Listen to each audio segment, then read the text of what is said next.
My fiancé said at her bachelorette party, "One last night of freedom before I settle for boring." Her friend posted it on Instagram. I saw it, canceled the wedding venue, and returned the ring. She woke up to 200 confused guests and no ceremony.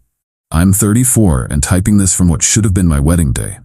Instead, I'm at home in sweatpants while 200 people showed up to a canceled ceremony this afternoon. Been with Amanda for 4 years, engaged for 8 months.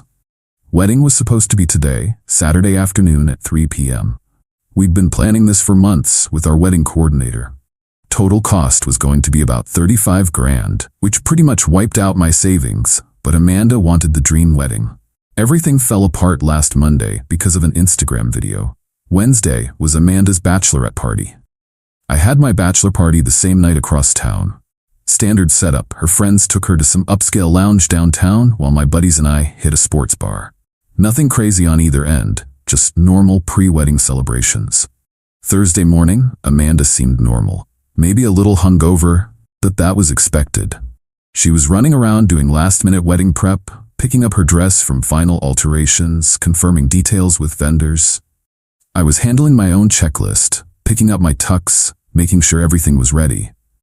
Monday morning, exactly 1 week before the wedding, I was scrolling Instagram when I saw that Amanda's friend Jessica had posted a video to her main feed with highlights from the bachelorette party. The video was a compilation of clips from Wednesday night. Music pumping, drinks flowing, all the girls dancing and having a good time. Normal stuff, but one clip made my blood run cold. Amanda was at the bar talking to some guy I didn't recognize. The audio was clear enough to hear her voice over the background music. One last night of freedom before I settle for boring. Got to make it count. Then she leaned in and kissed the guy. Not a quick peck, but a real kiss. I watched that 10-second clip about 50 times, trying to make sure I was seeing and hearing it right. My fiancé, exactly 1 week before our wedding, was kissing some random guy at a bar while talking about settling for boring. Boring apparently being me. I screen recorded the video and called Amanda immediately. Went straight to voicemail. Tried 3 more times over the next hour. Same result. Then I started making the hardest phone calls of my life. First call was to our wedding coordinator, Lisa. Explained there was a serious personal situation and I needed to explore cancellation options. With 7 days notice, you'll be responsible for about 80% of all vendor costs since most final payments are due this week. The venue alone will be about $20,000. I told her I understood and asked her to start the cancellation process. We'd been paying vendors throughout the planning process, so most of the money was already spent anyway. Second call was to my travel agent to cancel the honeymoon. 7-day cancellation on the resort package meant losing about 90% of the cost, roughly 6 grand. Third call was to my bank to stop payment on the final vendor checks that were scheduled to go out Tuesday. By Monday evening, I'd worked with Lisa to cancel every vendor. Total cost of calling off the wedding was about 28 grand in vendor payments and cancellation fees. I kept the wedding insurance, which covered about 4 grand for change of heart cancellations, so I was out 24 grand total. Expensive lesson, but cheaper than a divorce. Amanda finally called me back Monday night around 8 p.m. "Hey babe, sorry I missed your calls. Been running around all day getting everything ready for Saturday. You excited?" "Actually, no, I'm not excited. We need to talk." "Can it wait? I'm exhausted and still have a million things to do this week." "Amanda, I saw Jessica's Instagram video from your bachelorette party." Silence. Long silence. "What video?" "The compilation video she posted today. The one where you're kissing some guy at the bar while talking about settling for boring before your last night of freedom." More silence. "Then that's not what it looked like." "I have it recorded, Amanda. I can see and hear exactly what happened. I was drunk. It didn't mean anything. It was just a stupid comment. A stupid comment about settling for me, your fiancé, the guy you're supposed to marry Saturday. I didn't mean it like that." "How did you mean it, Amanda? Explain to me how calling your future husband boring and kissing another man has some innocent explanation." She started crying then. Said she was scared about getting married, that she'd made a mistake, that the kiss meant nothing, and she'd been drinking too much. "We can work through this. Cold feet are normal. Let's just focus on the wedding Saturday and deal with this after." That's when I told her there wasn't going to be a wedding Saturday. "What do you mean?" I mean, I canceled everything. Venue, caterer, flowers, DJ, photographer, all of it. Lisa helped me contact all the vendors today. You can't be serious. Dead serious. I'm not marrying someone who thinks they're settling for me. You're overreacting. It was one stupid comment when I was drunk. It wasn't just a comment, Amanda. You kissed another guy at your bachelorette party while talking about how boring your fiancé is. She started panicking then, asking if I'd lost my mind, how we were supposed to tell 200 people. What about all the money spent? What about her dress? You should have thought about that before you decided to test drive other options a week before our wedding. I wasn't testing anything. It was a mistake. The mistake would be me marrying you Saturday. That's not happening. I hung up. She called back immediately, but I didn't answer. Tuesday morning, I went to the jewelry store where I'd bought the engagement ring. Since it was a standard setting with a certified diamond, they agreed to buy it back for 65% of what I'd paid. Got back about $5,000 of the original $8,000. The wedding bands were custom engraved, so those were a total loss, but at least I recovered something. Tuesday afternoon, I started dealing with the guest notification nightmare. Amanda and I had 200 people invited between both our families and friends. I sent emails and made calls to my side explaining the situation. Asked my immediate family to help contact extended relatives. Amanda was supposed to handle her side, but she was having a breakdown and couldn't function. Her mother ended up calling most of their guests Tuesday and Wednesday. Wednesday morning, I got a call from the venue manager. Apparently, some out-of-town guests had already arrived and were asking about rehearsal dinner details. We've been getting calls all morning. People are confused about the cancellation. Some drove here from other states. I felt terrible about the guest situation, but there was nothing I could do. Amanda's choices had created this mess, not mine. Wednesday afternoon, Amanda showed up at my apartment. She'd been crying, looked like she hadn't slept since Monday. Had her sister with her for moral support. Please don't do this. I made a terrible mistake, but we can fix it. I love you. You love the idea of being married, Amanda. You don't love me. If you did, you wouldn't have called me boring. I didn't mean boring in a bad way. There's a good way to call your fiancé boring while kissing other men. Her sister tried to mediate, said Amanda was genuinely sorry and had learned her lesson, asked me to consider postponing instead of canceling completely. There's nothing to postpone. Amanda made it clear how she feels about me. I'm boring. She was settling. She needed one last night of freedom before committing to someone she doesn't actually want. Thursday and Friday were spent dealing with practical details. Amanda and I had been living together in my apartment for 2 years. She moved back to her parents' house Thursday night. We had to divide belongings, cancel shared utilities, separate our finances. Amanda was on my car insurance and phone plan. Had to remove her from everything. The wedding gifts that had already arrived got returned to stores or mailed back to guests with apology notes. Friday evening, I got a call from Jessica, who'd posted the original video. I'm so sorry. I didn't think about you seeing that clip when I posted it. I was just sharing highlights from the night. Don't apologize, Jessica. You did me a favor. Better to know now than after the wedding. Amanda's devastated. She knows she messed up. She's devastated because she got caught, not because she did it. She really does love you. The kiss was just a stupid drunk mistake. Jessica, would you marry someone who called you boring and kissed other people at their bachelorette party? Long pause. Probably not. Then you understand why I can't either. Saturday morning, today, my phone started ringing early. Guests who hadn't gotten the cancellation message were showing up to the venue and finding it locked with a cancellation notice posted. The venue manager had to deal with confused guests all afternoon. Some people had driven from other states, booked hotel rooms, taken time off work. I felt terrible about the inconvenience, but Amanda's actions had made this inevitable. Amanda's been calling and texting all day begging me to reconsider, saying she'll do anything to fix this, that losing me isn't worth whatever stupid decision she made Wednesday night. But the damage is done. She showed me exactly what she thinks of me when she thought I wouldn't find out. I was boring. She was settling. She needed freedom from me. Now she has all the freedom she wanted. Update 1 week later. 1 week since the wedding that didn't happen, and the aftermath has been exactly as messy as expected.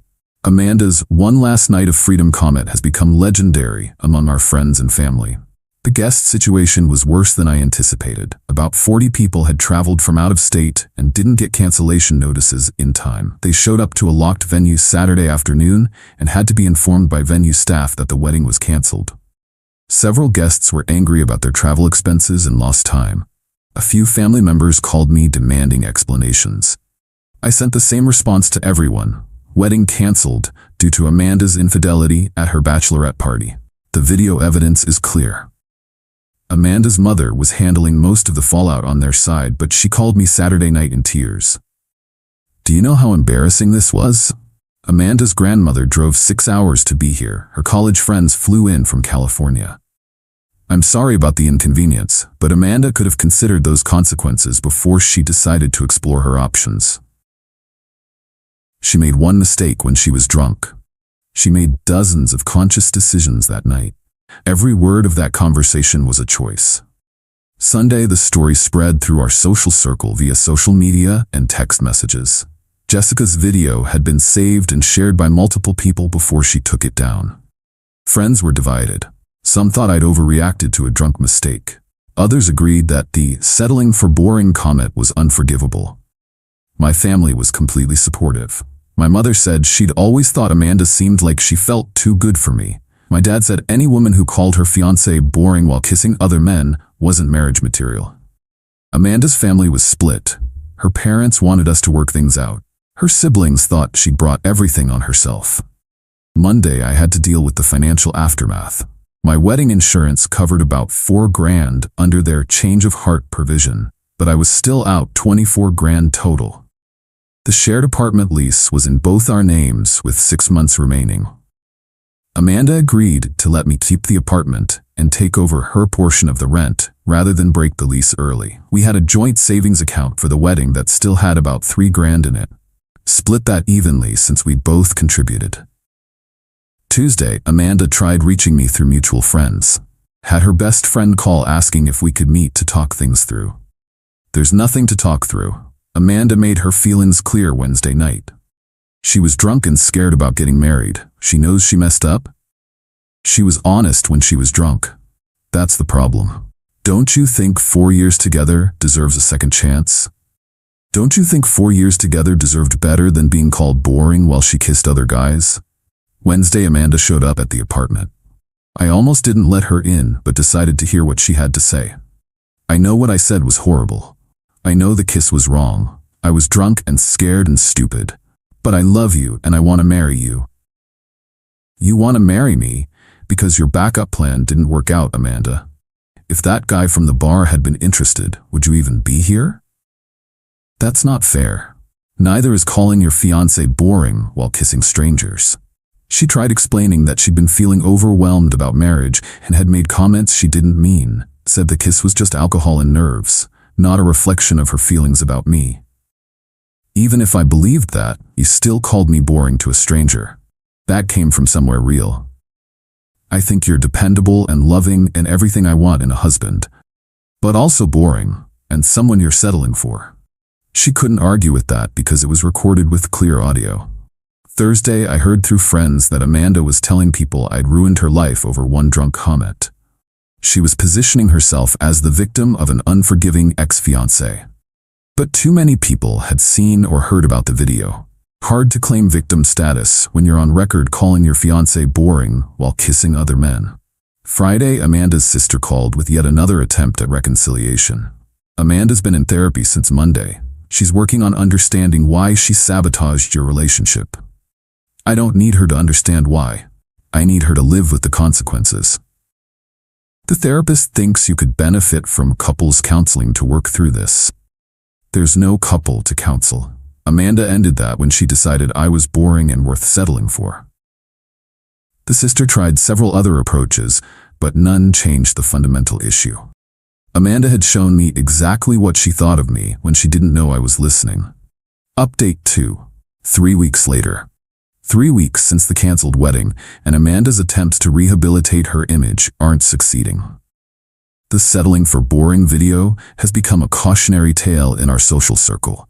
Amanda spent the first 2 weeks trying to convince people that the video was taken out of context or that I'd overreacted to harmless drunk talk. But too many people had seen the actual footage. She tried claiming the kiss was barely a peck and meaningless. But Jessica and others who were there confirmed it was a real kiss with obvious intention behind it. Amanda's narrative shifted to positioning me as unforgiving and unable to handle normal pre-wedding jitters. She started telling people that canceling everything was an extreme overreaction to a minor incident. The problem was that most people didn't consider calling your fiancé boring while kissing other men a minor incident. Several mutual friends told me Amanda had asked them to stay neutral and maintain friendships with both of us. Most said they'd try, but privately admitted they thought her behavior was indefensible. 2 weeks ago, Amanda tried a new approach through her mother. Called saying Amanda was so depressed she'd taken time off work and was barely functioning. She's learned her lesson. She knows she almost lost the best thing in her life. She did lose it. That was her choice.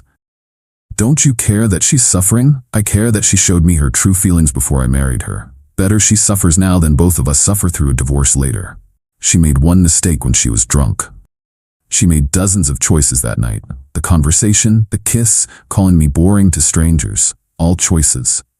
Last week I heard Amanda was seeing a therapist and telling people that losing me had made her realize how much she actually loved me. But love isn't the issue. Amanda probably does love me in whatever limited way she's capable of. The issue is respect. You don't call someone boring and kiss other people if you respect them. This week Amanda texted me directly for the first time since the wedding week. I know you probably hate me, but I need you to know that I've realized what I lost. You weren't boring, you were stable and dependable and everything I actually needed. I was scared and stupid and I ruined the best relationship I ever had. I didn't respond immediately. Took time to think about whether anything she could say would change my mind. My response was simple. I don't hate you, Amanda. But I also don't trust you. You showed me what you really think of me when you thought I wouldn't find out. That can't be unseen or unheard. She replied, asking if there was anything she could do to rebuild trust. I told her there wasn't. Trust isn't something you rebuild after deliberately breaking it. It's something you either have or you don't. We don't have it anymore. But I love you. You love the security I provided. You don't love me enough to respect me. She stopped texting after that. Yesterday I ran into Jessica at a grocery store. She apologized again for posting the video that ended my relationship. Don't apologize. You saved me from marrying someone who doesn't respect me. Do you ever regret calling off the wedding? Every day. I regret that I wasted 4 years with someone who thought she was settling for me. Jessica mentioned that Amanda had asked her to delete the original video. Jessica refused, saying it wasn't her responsibility to help Amanda rewrite history. She made her choices. The consequences belong to her. Final update, 2 months later. 2 months since the wedding that didn't happen, and this story has reached its natural conclusion. Amanda's one last night of freedom became permanent freedom for both of us. Amanda's attempts to win me back continued for about 6 weeks before she finally accepted that I was serious about ending things. Her depression was apparently real, and she spent over a month in therapy dealing with the consequences of her choices. Her social rehabilitation never fully succeeded. While some friends eventually forgave her, others maintained that calling your fiancé boring while kissing other men was relationship poison. The video continued surfacing occasionally when people discussed wedding disasters or relationship red flags. Amanda's family eventually stopped contacting me about reconciliation. Her mother sent one final text saying she hoped I'd find happiness and was sorry things had ended so badly. 3 weeks ago, I heard through mutual friends that Amanda had started dating someone new. Apparently, she'd met him through a dating app, and they seemed to be moving quickly. Good for her. Everyone deserves to find someone they don't consider boring. Last week, I started dating someone new myself. She's heard the whole story about Amanda and the Bachelorette party video. Her response was that anyone who would call their fiancé boring while kissing other people clearly didn't appreciate what they had. The difference in how she talks about me versus how Amanda did is striking. This woman actually seems excited to be with me, not resigned to settling for me. 2 weeks ago, Amanda texted me one final time, said she'd heard I was dating someone new and wanted to wish me happiness. Also said she'd learned from losing me and would never take another relationship for granted. I didn't respond. There was nothing left to say. Yesterday would have been our 2-month wedding anniversary if the wedding had happened. Instead, I spent it having dinner with someone who thinks I'm interesting rather than boring. Amanda learned that actions have consequences, and that testing other options at your bachelorette party comes with serious risks. That calling your fiancé boring can become a self-fulfilling prophecy when they find out about it. The guy at the bar learned that kissing engaged women at bachelorette parties can have far-reaching consequences. His kiss contributed to ending a 4-year relationship and cost me $24,000 in wedding expenses. I learned to trust my instincts when something feels wrong and to value myself enough to walk away from people who don't respect me. I also learned that sometimes social media saves you from making terrible life decisions. The Instagram video wasn't revenge or punishment. It was just information. Information that showed me exactly what Amanda thought of me when she didn't know I was watching. Amanda wanted one last night of freedom before settling for boring. She got exactly what she asked for. Complete freedom from boring, dependable me. I wanted a wife who was excited to marry me, not someone who considered it settling. I got exactly what I needed when I walked away from someone who called me boring while kissing other men. Everyone got what their choices earned them. Amanda chose to call me boring and kiss other men a week before our wedding. She got to experience life without the boring, dependable stability I provided. I chose to believe her when she showed me who she really was. I got to avoid marrying someone who didn't respect me enough to stay faithful during her own bachelorette party. The canceled wedding cost me $24,000, but marrying someone who thought she was settling for me would have cost me much more in the long run. Sometimes people tell you exactly what they think of you when they don't know you're listening. Amanda told that stranger at the bar exactly what she thought of me. I'm grateful I found out before signing a marriage certificate. The best investment I ever made was spending 1 week canceling a wedding to someone who didn't deserve me.